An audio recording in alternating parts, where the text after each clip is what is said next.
Bonjour à toutes et à tous, bienvenue dans ce nouveau panorama de la semaine, où nous allons évidemment parler du génocide à Gaza, mais aussi du nouveau 49.3 inventé par les macronistes avec la loi pesticides. Nous allons parler de l'anniversaire des 20 ans de la victoire du non au référendum de 2005. Nous allons parler de la nouvelle attaque sociale par la TVA antisociale qui est faite par François Bayrou, de la mobilisation des taxis et de l'islamophobie qui continue dans ce pays. Générique.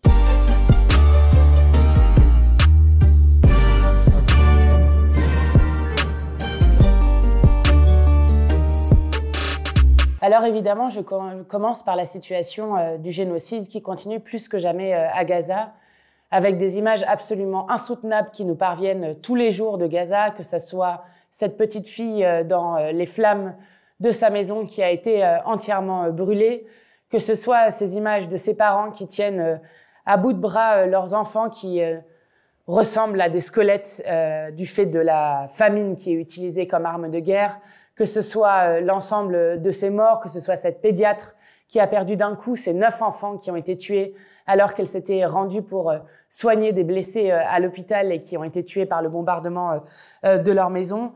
Bref, l'horreur continue plus que jamais et vous aurez sûrement remarqué que depuis quelques semaines et quelques jours d'autant plus, il y a un renversement dans la manière dont le génocide est traité en France, avec enfin une sorte de réalisation de l'horreur qui est en train de se passer et un changement qui, je l'espère, sera irréversible pour isoler Netanyahou et mettre fin à l'impunité de l'extrême droite israélienne. Alors, ce renversement, on le voit dans les médias où pour la première fois, les mots génocide sont utilisés, les mots d'enfants qui sont massacrés, des images sont montrées, la famine est montrée, mais aussi dans des responsables politiques, y compris dans ceux qui ont participé à nous dénigrer depuis des mois et des mois, avec par exemple en début de semaine, Tondelier, Roussel et Faure qui se sont retrouvés au Trocadéro et où pour la première fois Olivier Faure a dit le mot génocide.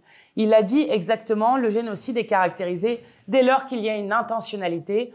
Bon, il se trouve que nous le savions malheureusement depuis longtemps et nous avions raison depuis longtemps d'utiliser le mot génocide puisqu'il est maintenant clair aux yeux du monde entier que Netanyahou vise simplement à exterminer le peuple palestinien. Mais on savait déjà, fin 2023, que Yoav Gallant, qui était ministre de la Défense, avait ordonné un siège complet de Gaza en parlant de combattre des animaux humains, en parlant des Palestiniens, que le ministre de l'Héritage, Eliyahu, avait dit que la destruction de Gaza pouvait être vue comme une joie pour les yeux, je reprends la citation qu'il avait dit, que le ministre de l'Énergie israélien, Katz, avait lui dit « Toute la population civile de Gaza doit partir immédiatement. Nous gagnerons, ils ne recevront pas une goutte d'eau, ni une seule batterie jusqu'à qu'ils quittent le monde. » Que le ministre des Finances, Smotrich, avait lui dit « Il n'y a pas de demi-mesure. Rafah, Deir al-Balah, Nuseirat, annihilation totale. Il n'y a pas de place pour eux sous le ciel », en parlant évidemment des Palestiniens. Ou encore, en octobre 2023, le ministre de la Diplomatie publique qui avait quant à lui dit « Gaza doit être effacé de la surface de la terre. Gaza doit être effacé. Une vengeance et une brutalité sont nécessaires ici. » Alors, évidemment, nous n'oublions pas que toutes les voix pour la paix, toutes les voix qui ont soutenu le peuple palestinien face au génocide ont été fortement réprimées, ont été calomniées, ont été qualifiées d'antisémites. Mais nous n'oublions pas, mais nous avons aujourd'hui besoin de l'ensemble des voix pour faire cesser le génocide. Et cela démontre que, depuis le début, les Insoumis avaient raison. Et si je reprends le tweet qu'avait fait Jean-Luc Mélenchon au 7 octobre, au matin, suite aux attaques et aux crimes de guerre qui avaient été faits par le Hamas. Il avait dit « Toute la violence déchaînée contre Israël et à Gaza ne prouve qu'une chose, la violence ne produit et ne reproduit qu'elle-même. Horrifiés, nos pensées et notre compassion vont à toutes les populations désemparées, victimes de tout cela. Le cessez-le-feu doit s'imposer. La France doit y travailler de toutes ses forces politiques et diplomatiques. Les peuples palestiniens et israéliens doivent pouvoir vivre côte à côte, en paix et en sécurité. La solution existe. Celle des 2 États, conformément aux résolutions de l'ONU. Eh bien, 20 mois après le génocide, je n'enlèverai pas un mot au tweet que Jean-Luc Mélenchon avait fait à l'époque, tout comme je n'enlèverai pas un mot au communiqué que le groupe parlementaire avait fait et pour lequel j'ai été traîné pour apologie du terrorisme devant la police. Donc oui, les Insoumis avaient raison, mais l'urgence n'est pas de dire cela.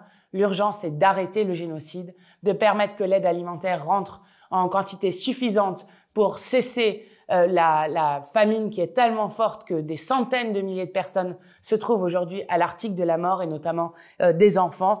L'urgence est évidemment à ce que la France agisse parce que ce ne sont pas avec des mots qu'on arrête un génocide. Et pour que la France agisse, elle doit reconnaître immédiatement l'État de Palestine. Elle doit décider de sanctions à l'encontre de Netanyahou.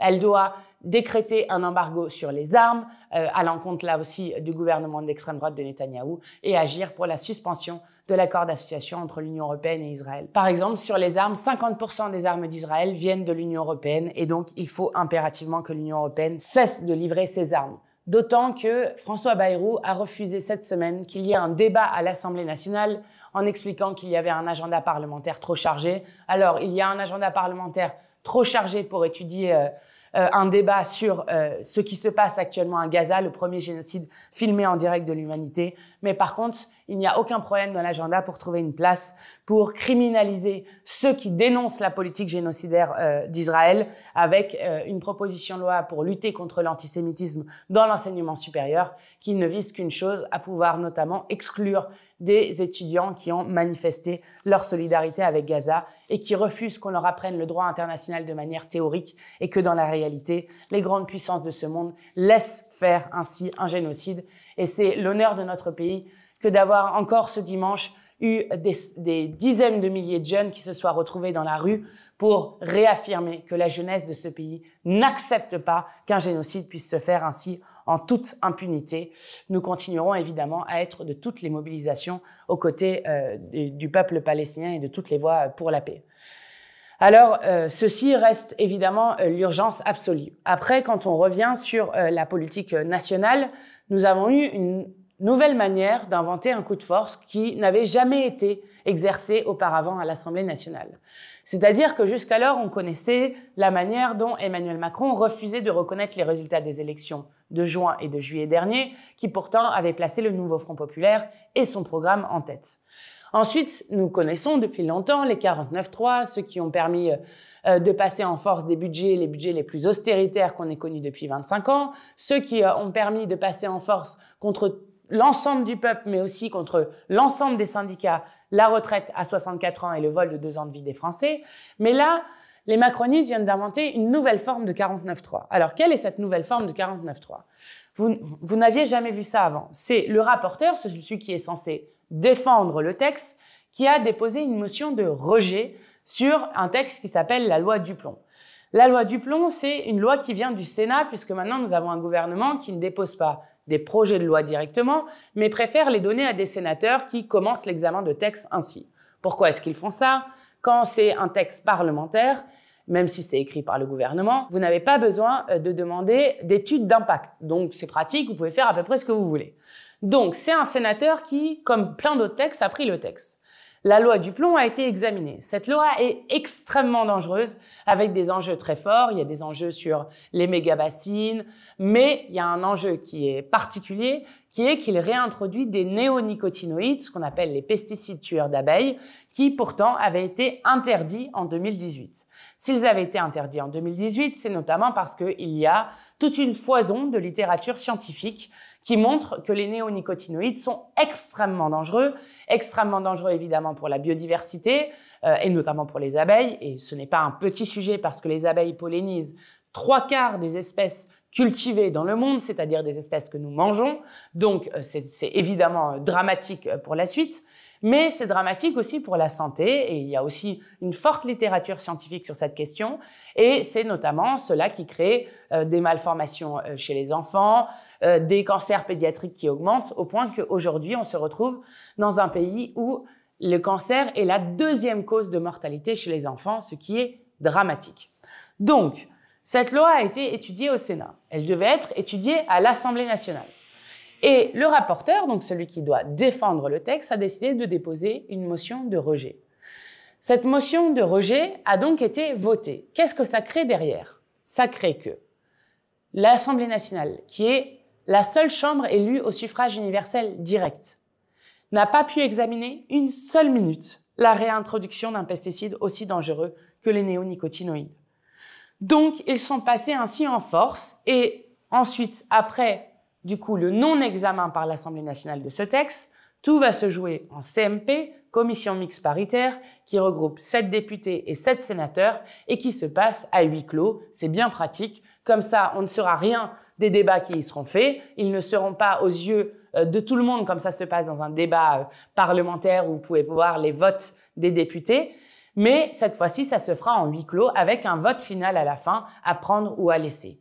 Ceci est très grave. C'est un précédent démocratique très dangereux parce que ça veut dire que derrière, eh bien, on peut se passer de l'examen d'un texte par la représentation nationale et qu'on pourra faire ça sur à peu près n'importe quel texte.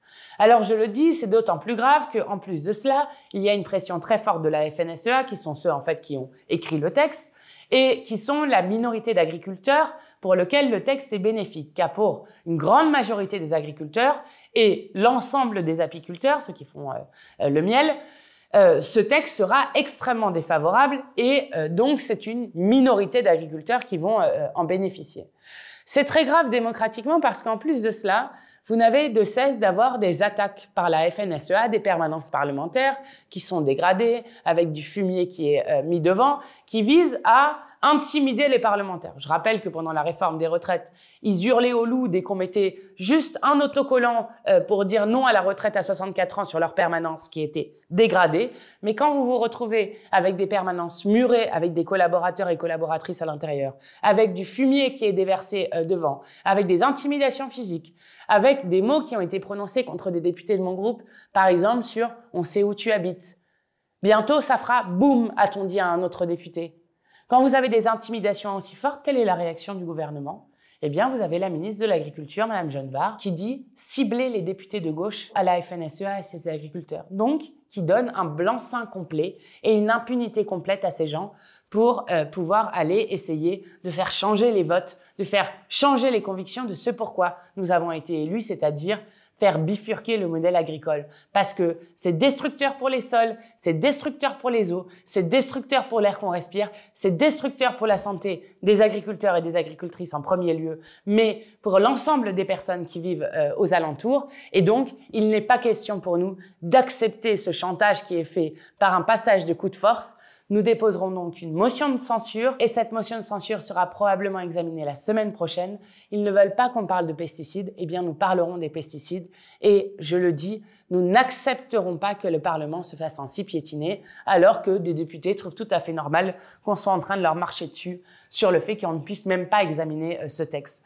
Donc moi, je suis fière que mon groupe parlementaire ait brandi au moment du vote de ce 49.3 déguisé, ait brandi les noms, les prénoms des victimes de pesticides. Parce que les victimes de pesticides sont ceux qui développent des cancers, des lymphomes, sont ceux qui se retrouvent à décéder de cette exposition aux pesticides. Et ça suffit qu'on donne le droit à Monsanto et à d'autres multinationales de nous empoisonner.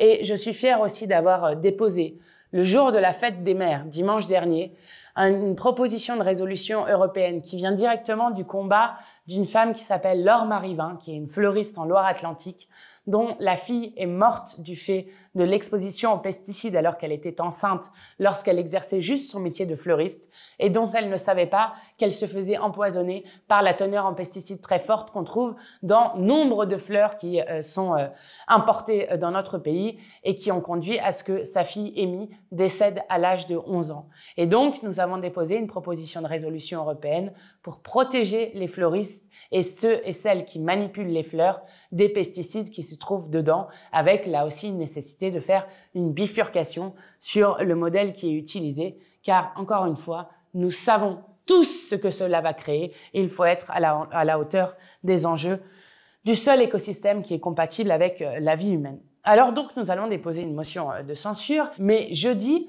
ce sera l'anniversaire des 20 ans du référendum de 2005. Pour nous, c'est une date très importante, d'abord parce que nous avons gagné et que le non l'a emporté à 55%. Je rappelle que Jean-Luc Mélenchon était un des grands partisans du non contre l'ensemble de la gauche et même contre l'ensemble du système médiatique, puisque à l'époque, déjà, il y avait des chiens de garde et 71% des interventions dans les médias télévisés étaient en faveur du oui. Donc, d'abord, le vote qui a été fait en 2005 du non du peuple français est très important parce qu'il montre que contre ceux qui veulent nous dicter les choses à faire, contre ceux qui pensent que le peuple est bête, parce qu'ils n'ont eu de cesse d'utiliser pendant la campagne l'argument que les gens ne comprendraient pas ce qui se passait et que partout dans le pays, les gens arrivaient avec des carnets, avec des petits livres pour lire, pour comprendre ce qu'il y avait dans la proposition de constitution européenne à laquelle ils ont fini par dire non à 55%. Et que, du coup, ils ont déjoué l'ensemble des pronostics qui disaient que le oui allait l'emporter et ils l'ont déjoué notamment pour dire non à la politique néolibérale, non à la destruction des services publics, oui à la solidarité. Voilà ce qui l'a emporté en 2005, vote qui a ensuite été trahi en 2007 avec main dans la main à la fois Nicolas Sarkozy et François Hollande qui ont réintégré des dispositifs qui avaient pourtant été rejetés par référendum dans le traité de Lisbonne.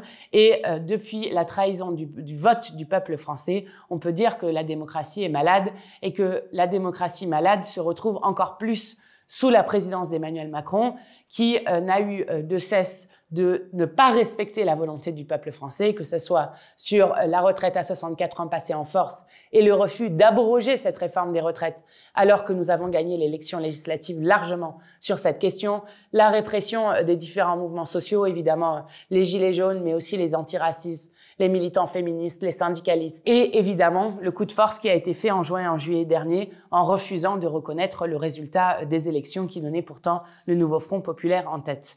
Mais ce que nous retenons de 2005, c'est que oui, nous pouvons gagner et que nous pouvons déjouer l'ensemble des pronostics, comme nous l'avons fait en juin et en juillet dernier, lorsque 27 sondages sur 27 donnaient l'extrême droite en tête, eh bien, lorsque le peuple se mobilise, nous arrivons à faire gagner l'intérêt général.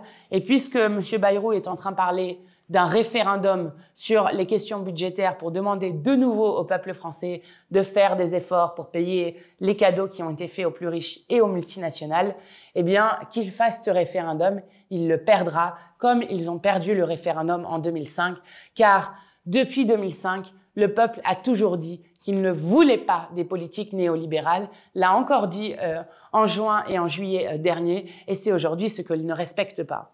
Pourquoi ? Que dit François Bayrou? Il dit c'est horrible, il y a un problème de dette, il y a un problème de financement de la sécurité sociale et donc il faut absolument baisser les dépenses, notamment baisser les dépenses de santé et évidemment aller sur ce qu'ils appellent la TVA sociale qui est en fait la TVA antisociale. Je vais expliquer. D'abord, pourquoi est-ce qu'il y a un problème d'endettement de la sécurité sociale et du pays? Il y a un problème d'endettement du fait des politiques du président des riches qui ont été menées depuis 2017. Si on prend la dette de l'État, si on avait maintenu le même niveau de prélèvement dans notre pays entre 2017 et maintenant, nous serions à moins de 3% de déficit. Donc c'est uniquement la politique qui a été faite de cadeaux aux plus riches qui a du coup privé l'État de recettes et qui aujourd'hui justifie toutes les politiques d'austérité qui sont faites, qui sont les pires politiques d'austérité qu'on ait jamais vues depuis des années. Donc, à chaque fois, ce sont les mêmes recettes qu'ils veulent continuer à faire qui mèneront aux mêmes échecs. Nous ne sommes pas d'accord, le ruissellement n'existe pas, il faut arrêter de donner tout aux riches qui ne cessent de s'engraisser pendant que l'immense majorité du peuple s'enfonce, elle, dans la pauvreté. Donc ça, c'est la première chose. Et sur la question de la sécurité sociale, là aussi, le trou a été artificiellement créé par les mêmes qui sont en train de pleurer sur la dette de la sécurité sociale. Pourquoi? Ils n'ont eu de cesse de faire des exonérations de cotisations. Et les exonérations de cotisations font qu'il y a moins de recettes dans la sécurité sociale. Et donc, aujourd'hui, on se retrouve avec un trou de 15 milliards dans la sécurité sociale. Mais ce sont eux qui ont créé ce trou. Et donc, puisqu'ils n'ont fait moins de recettes là aussi, moins d'argent qui rentre dans la sécurité sociale, eh bien, ils proposent de baisser les dépenses, comme si baisser les dépenses allait faire disparaître les besoins et le fait que les gens avaient besoin de se faire soigner, et en passant sur le fait qu'il y a des millions de gens dans ce pays qui renoncent à se soigner sur les dents et sur d'autres choses parce qu'ils n'arrivent plus à avoir accès aux soins ou parce qu'ils n'ont plus les moyens financièrement. Donc, c'est eux qui ont créé cette situation-là. Ce sont leurs politiques. Et donc, il faut impérativement rompre avec ces politiques. Alors, que propose François Bayrou? Il propose une austérité sans précédent, mais il propose, par exemple, de changer le financement de la sécurité sociale pour l'asseoir sur la TVA, ce qu'ils appellent la TVA sociale, qui est en fait la TVA antisociale. Ça veut dire que les prix vont augmenter pour aller dans les caisses de la sécurité sociale. Ça existe déjà un peu, nous nous sommes absolument opposés à cela. pour plusieurs raisons. D'abord, la TVA est l'impôt le plus injuste. On paye 2 fois plus quand on est pauvre que quand on est riche. Donc, ça fait reposer encore une fois sur les travailleurs, les précaires de ce pays. Mais en plus de cela, là où ça sera désastreux, c'est que ça va freiner la consommation populaire. Or, c'est la consommation populaire qui permet ensuite d'avoir une activité économique et un carnet de commandes rempli pour beaucoup de petites entreprises. Et donc, le risque, c'est de faire rentrer la France en récession. Alors nous avions montré lors des débats budgétaires, à la fois sur le budget de l'État, mais aussi sur le budget de la sécurité sociale, qu'il suffisait d'aller chercher l'argent dans les bonnes poches. Que ce soit, pour le coup, sur la question du budget de l'État, avec une taxe sur les patrimoines des ultra-riches ou une taxe sur les bénéfices réellement réalisés en France, sur le fait que les multinationales payent leurs impôts sur les activités réellement réalisées en France, qui permettrait de trouver les 40 milliards qu'ils sont en train de chercher, et sur la sécurité sociale, en revenant à ce qui est historiquement le financement de la sécurité sociale, c'est-à-dire non pas par les taxes, mais par les cotisations, notamment en augmentant les salaires, il y a plus de cotisations, en créant des emplois de fonctionnaires, notamment dans la santé, dans l'éducation, dans la bifurcation écologique, là aussi, on crée des cotisations, et puis en mettant en contribution, par exemple, les dividendes, ce qui permettrait de trouver l'argent, et on avait ainsi trouvé 20 milliards dans le financement de la sécurité sociale. Donc, ça suffit de faire payer les gens. Maintenant, il faut aller chercher l'argent dans ceux qui ne cessent de s'engraisser depuis des décennies. Et puis, si vraiment ils veulent de l'argent, on peut par exemple proposer de salarier les chauffeurs VTC. Parce que vous le savez, les chauffeurs VTC, notamment ceux d'Uber, sont auto-entrepreneurs. Donc, ils ne cotisent pas. Donc, c'est des centaines de milliers d'emplois qui ne cotisent pas et donc qui ne contribuent pas à la sécurité sociale, en plus d'être avec des gens qui, du coup, sont ultra précarisés et qui se retrouvent privés de beaucoup de droits. Nous avions fait adopter il y a 1 an une directive, c'était notamment grâce au combat de l'eurodéputée insoumise Laïla Chebbi, une directive qui requalifie le contrat de travail des chauffeurs de VTC en salariés, parce que c'est du salariat déguisé qui permet juste de baisser le droit du travail et donc d'avoir une concurrence déloyale, ce qu'on appelle l'ubérisation en France. Bon, par exemple, si on salariait les chauffeurs VTC, on se retrouverait avec 1 milliard supplémentaire de cotisations dans les caisses de la sécurité sociale. 1 milliard, on prend. Et voilà comment, par exemple, par les cotisations, par la surcotisation sur les hauts salaires, par la participation des dividendes, on arrive largement à ne pas baisser les dépenses comme ils souhaitent le faire. Alors, ça m'amène à une lutte sur laquelle les Insoumis ont été très présents et qui est très importante, c'est celle que mènent depuis plusieurs jours les chauffeurs de taxi. Les chauffeurs de taxi se battent car il y a la convention qui a été faite pour le transport de malades, donc notamment vers les hôpitaux. Cette convention a été revue et leur fait baisser leur chiffre d'affaires pour certains de 30%. Donc c'est absolument énorme. La raison qui est invoquée, c'est que le transport médical coûte trop cher. Moi, je veux redire tout mon soutien aux chauffeurs de taxi qui se battent pour l'intérêt général. Parce que ce qu'ils vont proposer maintenant, c'est de faire comme si les patients étaient des colis. Donc, on va aller en chercher un qui va faire, par exemple, une chimio. Puis, on va en prendre un autre qui, lui, va aller faire je ne sais quel soin. Donc, comme ça, tout le monde sera au courant. C'est comme si vous transportiez des colis. Et pour les emmener à l'hôpital, alors évidemment, comme vous n'auriez pas rendez-vous en même temps, il y en a qui vont attendre 1 heure quand vous attendez pour une chimio. Ou quand vous venez de faire une chimio, vous vous rendez compte à quel point c'est agréable, etc., etc. Donc, la proposition qui est faite, c'est non seulement de baisser la convention qui est faite avec les taxis, mais en plus de ne pas respecter les soins des patients et donc le confort des patients qui sont atteints de maladies très graves. Évidemment, c'est insupportable comme proposition. C'est d'autant plus insupportable qu'on sait très bien comment ça va terminer. Puisque ça coûte trop cher, alors il faut donc ubériser et donc faire appel à des chauffeurs VTC plutôt qu'à des taxis pour que ça coûte moins cher. Donc, encore une fois, on détricote le droit du travail et on détricote les choses pour qu'il y ait une concurrence déloyale avec les chauffeurs de taxi. Comme je le disais, évidemment, nous demandons la suspension de cette convention et qu'il y ait des négociations, c'est ce que demandent les chauffeurs des taxis, juste qu'on puisse, puisque François Bayrou dit « je veux faire avec les Français », faites avec les chauffeurs de taxi qui ont leur mot à dire sur cette question. Ça, c'est la première chose. Mais la deuxième chose, c'est que ces gens sont des hypocrites. Parce que ce sont eux qui ont fermé 150 hôpitaux en 10 ans. Ce sont eux qui ont fermé 45 000 lits en 10 ans. Et ce sont eux qui ont voulu faire un virage ambulatoire dans l'hôpital qui fait que forcément, mécaniquement, le nombre de transports augmente. Et donc, comme le nombre de transports augmente, aux surprises, eh bien, du coup, l'argent qu'on met dedans aussi. Donc, il faut arrêter cette hypocrisie. Ce qu'il faut, c'est remettre des soins de proximité, c'est faire en sorte que les chauffeurs de taxi qui font une mission d'intérêt général et de service public lorsqu'ils transportent des malades puissent être correctement payés et que ainsi on retrouve un système de santé qui réponde aux besoins des gens et qui ne les considère pas comme je ne sais quel colis.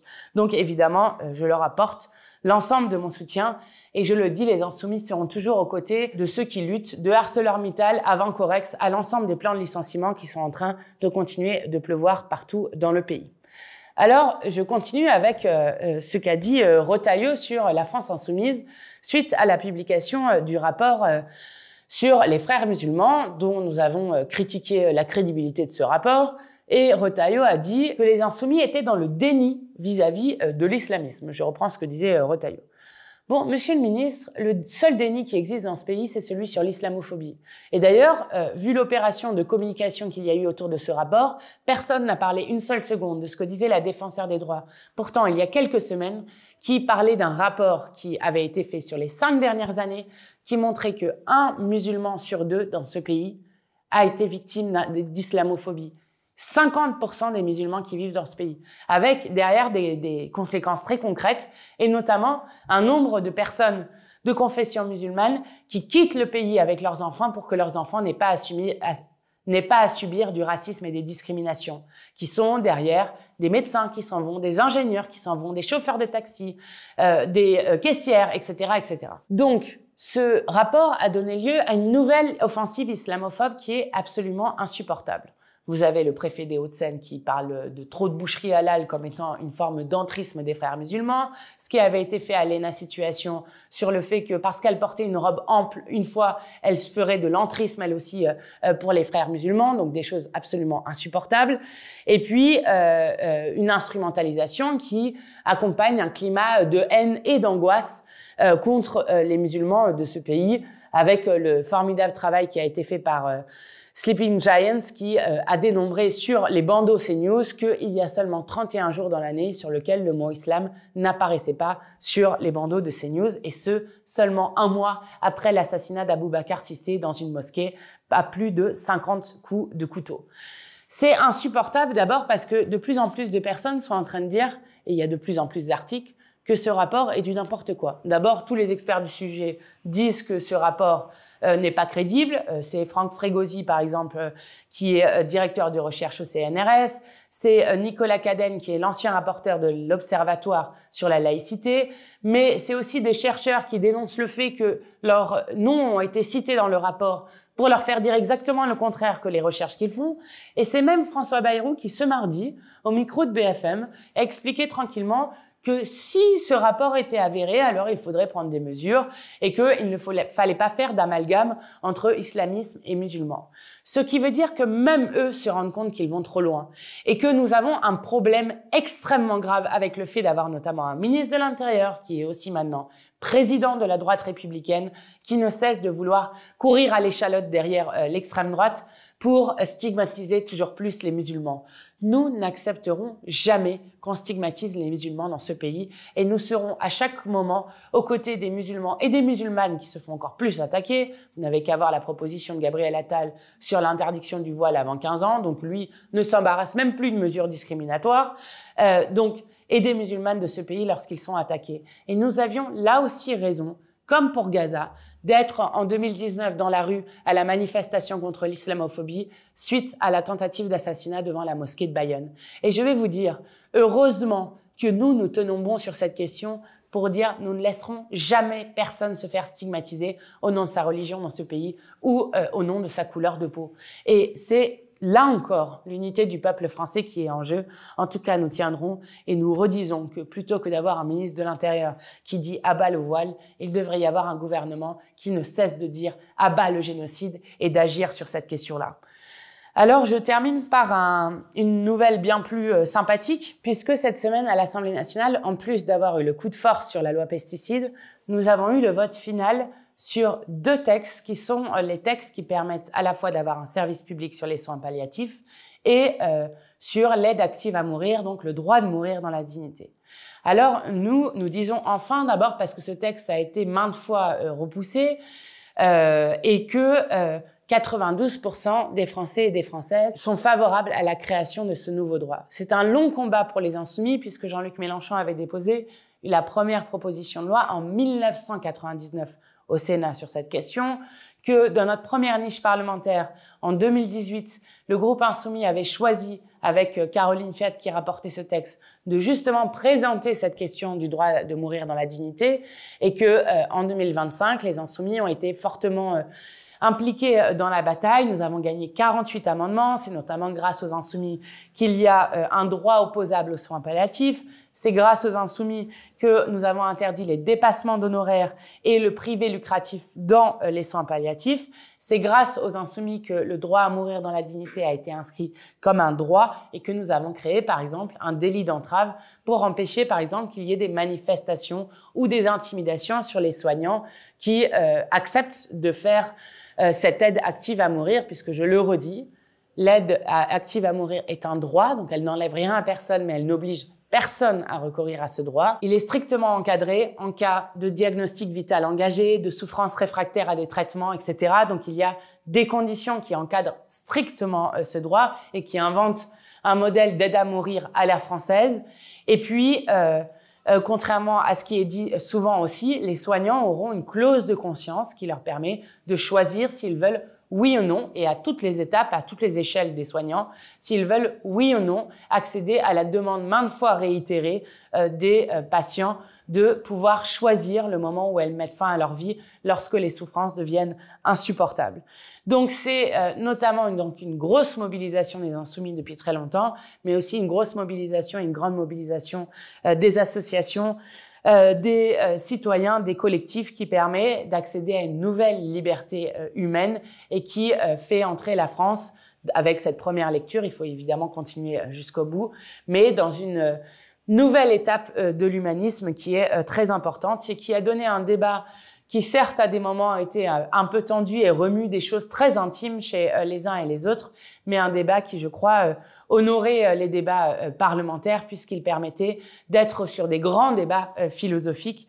Et nous sommes donc très très fiers d'avoir contribué à cette victoire, et ce, notamment, 1 an après que nous ayons réussi à inscrire le droit à l'avortement dans la Constitution. Nous avons fait encore un pas de plus pour dire que, selon notre philosophie humaniste, l'être humain doit rester maître de lui-même jusqu'au bout, y compris jusqu'à choisir sa mort. Voilà le pas que nous avons fait à l'Assemblée. Et je crois que c'est là encore une avancée majeure.